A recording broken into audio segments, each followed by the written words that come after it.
Hello, good afternoon. My name is Jacqueline Vasquez. I have 2 children currently attending Oasis. I'm here with a group of parents. We're asking for help. The school Oasis, it really lives up to the name. It's an oasis for some of our parents, or what we thought, or what the original concept of the school is. We really want that concept back. There's so much positivity that still occurs.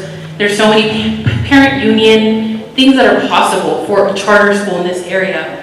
And we're just not feeling it yet. We know it's possible. We know we can work hard to getting that, but we do need help. We're reaching out to you, the board, to help us, to work with administration, to help us align the needs of the parents, the needs of the students, and we understand the needs of the district and the needs of the board. We have tried, the school has tried as well, but we're not finding a common middle ground. So we're asking for you guys to help in any way that you can, or direct us in the best way that us as parents can do it, and do it for the best interest of the kids. No longer to look at it as what's interest of the school or what's interest of the parents. At the end of the day here, we're fighting for the best interest of children. We need to remember that in every decision that we make. I certainly remind myself of that, but we're asking for help. So we see the potential, we see that there's so much possibility for this school, especially in Salinas in general. So we're asking for you to see the potential, for you to remember what Oasis promised and what it started to be, and to help us get it back. Thank you so much. Good evening, board, community, and fellow Oasis parents. I'm here for the same reason. I'm here to ask for help. I appreciate being able to meet with the district and the letter you've sent in response to Oasis. Unfortunately, I recently received 2 emails, one from our board president telling me that parents will not be included in the discussion to address parent issues. The second one from the vice president of the board, Mike Roberts, also saying that he's unable to meet with me. It's unfortunate. How are we supposed to resolve our issues if our administration and our board is not able to have a dialogue? I'm asking for your help to facilitate that. I'm not here to shock you with any more information. I think you've been given that already, but at the end of the day, or at the beginning of this process, we were advocating for our children's education, just teachers' aides in the classroom, support for English learners, help in math and English, and I'm sad that we keep losing parents and families when some of the solutions would be, solved with dialogue and open communication. Even now, one of our second in command, our education specialist, is went on maternity leave, and they've known this for months, and instead of hiring anybody to fill a position, they've divided her position into 7 people, probably receiving stipends. And at the end of the day, who's going to pay the price for this is our children's education. We can get back on track, but we need the district. We handed out to you guys from the charter district, the district oversight, and at the very bottom it says the district may inspect or observe any part of the school at any time, but should provide reasonable notice to the Oasis executive director prior to any observation or inspection. I'm here to ask you guys to assign somebody to Oasis on a daily basis. I know budget cuts. Oasis has lots of money, so they can cover that cost, no problem. But we need you guys on a daily basis to come and step in, so parents feel comfortable and don't feel that intimidation that they're not able to communicate. This is real, and if we can just have a second. We have some parents in the community. You guys mind standing up to show who you are and show that you're here to help make a positive change for Oasis. And there's many more. It's a little scary. Thank you. Thank you. Good evening. My name actually is Jennifer Ford Armenta, and I'm here. I'm an education specialist, and I work with children with mild to moderate disabilities. I'm a former teacher. I worked at Oasis Charter Public School for 5 years. And let me start by first apologizing, because the last time I was here speaking in support of the charter renewal, and I was reading from a scripted comment, and I never wanted that to happen, but I was told that if I wanted to speak, that they had to prepare a statement for me, and that's not me, and that's one of the reasons I'm no longer there. I feel that there's been a real lack of honesty. This is such a wonderful school, and people like me who no longer work there are very interested in what's happening, and you're going to see more and more of them come before you. We really want the school to continue, but we really need some help. I don't think it's a place where we can look yourself in the mirror and say, did I do what's right for the kids today? Because that hasn't been happening for quite a while.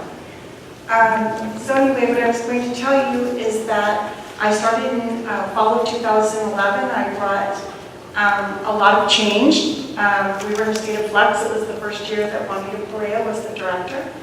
And yet there was still this wonderful core of families that wanted, they still saw the mission and the belief of the school.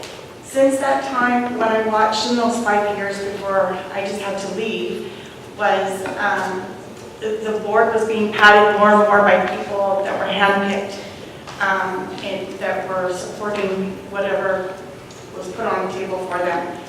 There was nepotism, collusion, there's some really interesting things happening. What you know about is just the tip of the iceberg. Jobs not listed in EdJoin, not meeting highly qualified standards, you guys being told one thing and what was really happening not the same. So with that, I just encourage you to look, scratch beneath the surface and see, but don't close them. We have a lot of people who want the school to succeed. Thank you. Hello, my name is Ruth Sandoval, and I have 4 children at Oasis. And I'm here to also ask for help for our school. We need a new board. We need someone who can direct our school the way it needs to go, like it used to be. We also need like a hiring committee. We need the parents. They all want to get involved. They all want to help, but there is a block that stops you. And we need help. And then also, I have one of my children actually wanted to address you guys today, but I'm not allowing him to, but I'm going to tell you what he wanted me to say, and that was that he gets bullied a lot, which he does, and the way that they address it is deal with it yourself. And that is every single day we've been dealing with this, and well, how did they deal with it? Oh, well, they just sat us down and told us, deal with it yourself. And he's missed out, last week he missed out on math because he had to sit outside and deal with it even though it wasn't his fault. And it happens a lot. And he wanted to come and tell you, but I'm going to tell you for him, so thank you. Hello, my name is Aide Farias. I'm actually born and raised here in Salinas. This was my elementary school back in the 80s. And I first came to Oasis because my cousin has his children there. And he shared with me a lot of what was going on in terms of the administration. And at first, when I reviewed information, I couldn't believe what I was reading. And then when I attended the first board meeting, I could see what the issue was.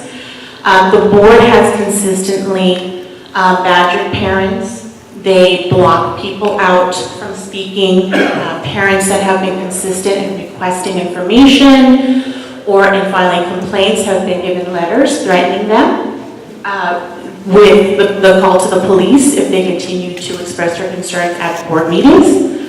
But in reviewing their financial information, the financial statements that you very well prepare or share at public meetings, there were a lot of inconsistencies. Speaking to this whole stipend business, they've had other people, other employees not been employed, but they are reporting that information as if that employee was still existent. That means they're billing it as regular salaried position with benefits, even though that position was split into 3 and divided up into other staff members as stipends. That was requested by me to be addressed. Their accountant did share that she only prepares information that is sent to her. So in my view, seeing everything that's happened, and I have expressed communications to you, Superintendent, it's all been very detailed. This school is in need of new leadership, and they need to have more seats open at the board. They are not able to provide the oversight that is necessary to address these issues and continue to work towards academic improvement of their students. It's just not happening. What I think is also pressing for you as the board that's granting them this charter is here you have a school that is representing the opposite of what you all are working really hard to do here. Okay? Thank you so much. Hi, my name is Wes White. I'm a Salinas resident, community enthusiast. I also do a YouTube channel, John13K. Also, Voice of the Street is Salinas Homeless Union, a few other things. Just wanted to let you know, I think I've talked to a guy in the finance department about this, just to find out where you guys are at, and basically you're just oversight, and I understand that. But there's an $85 tech charge for distributing in the board meeting. And, it's governed by the Brown Act. It should be available in public.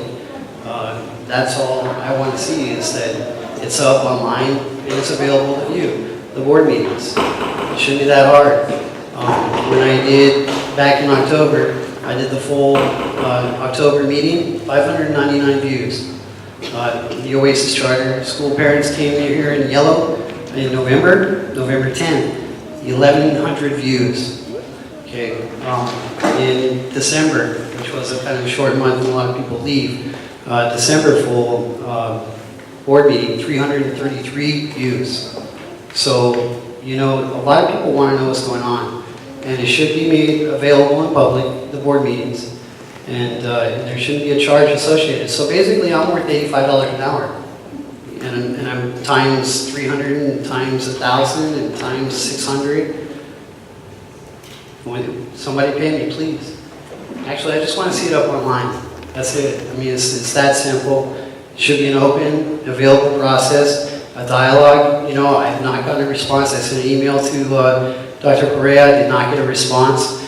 And, even I saw her on Saturday at Juntos Podemos, and we had a nice conversation. Well, that should have triggered her mind. Well, yeah, I got to give an email back to that guy. But instead, she chose to just ignore it. That's not appropriate. We need dialogue, open dialogue, and open communication. It needs to be visible. One of those things, Good evening to the board and educators and parents, and even students who are in attendance. I'm here to address the ongoing issues regarding the leadership appointments at Oasis Charter. My name is Casey Buck. I'm a former teacher from Oasis, but also a current parent. I've worked all over Salinas for Alisal District and also Salinas City at many different schools. I'm pretty well known in the community with many students and parents, and I do my own private tutoring. But I'm very concerned with the unethical and unprofessional conduct of the administrator at Oasis. I didn't really start to see it until I was let go, basically. And, I kept my child there because she was happy. And there was no reason for me to pull my child in and involve her. And many parents came to me for help, especially when I was replaced with an uncredentialed teacher who didn't even have a sub-permit that still to date could not be found on file when we looked. And so he'd never had any classroom experience. And there was academic deficits at the end of the year. And I had many parents calling me to tutor their child because they trusted me. I was their classroom teacher. I was let go unexpectedly due to, unprofessionalism with the administrator because I had concerns for my students. My number one priority is the kids, and of course, second, the parents. But I've really seen some things that I am unhappy about, and I don't think a closure is going to be the solution here. I love Oasis Charter. I think the teachers are amazing. I think the community is amazing at Oasis. And a closure, that's 236 kids or more trying to be filtered into other schools, which creates further overcrowding, higher classroom numbers, students who might have to be, have district transfers, be going to different schools and things like that. It will create more problems to close the school than it would be to simply put some new leadership in effect. I think the leadership needs to change and just to try it out and see. Do we have to pay you? We have to pay you $85 an hour? Listen. Okay. Well, I just want to thank you guys all for coming out. I think it was a pretty uniform message of positivity. We provided some things that we want and that we think are reasonable, and that's for the district to step in more. I just appreciate that we were able to have a diverse group of people. So they see that it's not just one person, it's just not a couple parents. We have former teachers, administrators, we have community members that could all step up to help us. So there's next steps coming up. There are some more news stories coming up, and the goal with that is to put pressure so they start to do the right thing. We're shifting our focus from, yes, let's point out the bad, and I thank you for that. Appreciate that to get me back on track to let's remember that at the end of the day, everything we do is for the children. And I know there's former parents here, and I appreciate you guys even more, former teachers, because you're stepping up because you care about the kids. So I just want to say thank you, and I'm optimistic, and I know we can make changes for the positive. Thank you. And I'll be keeping you guys up to date on whatever happens through text or message or however we are, and feel free to talk to other parents I am myself. You know, some of the parents, I feel bad because I didn't share that. And now they're coming up to me, how come you didn't talk to me, Andrew? So feel free to have those conversations with people. They're conversations that are real, and it's one thing also I learned from Becky is there's a difference between emotions and facts, and it's good to have emotions, but it's better to have facts. And when we have those facts on our side, it'll make our process go more smooth. All right, yes. And people whose kids are still at Oasis, if you feel that there's any intimidation or kickback, please let somebody know. And we need to record, like you need to have the date and what was said to your child or whatever. Probably not from here, but just, I know that there is a difference of opinion and there's a lot of people being recruited to be against what we may feel. So, And if you are a parent, keep volunteering. Like, be there when you can, because your presence, makes a difference. I mean, I'm still there every Thursday and doing field trips, so they see that you're there. And so if there is intimidation, they're obviously not. Your kids aren't going to be affected if they see that your eyes are on them all the time.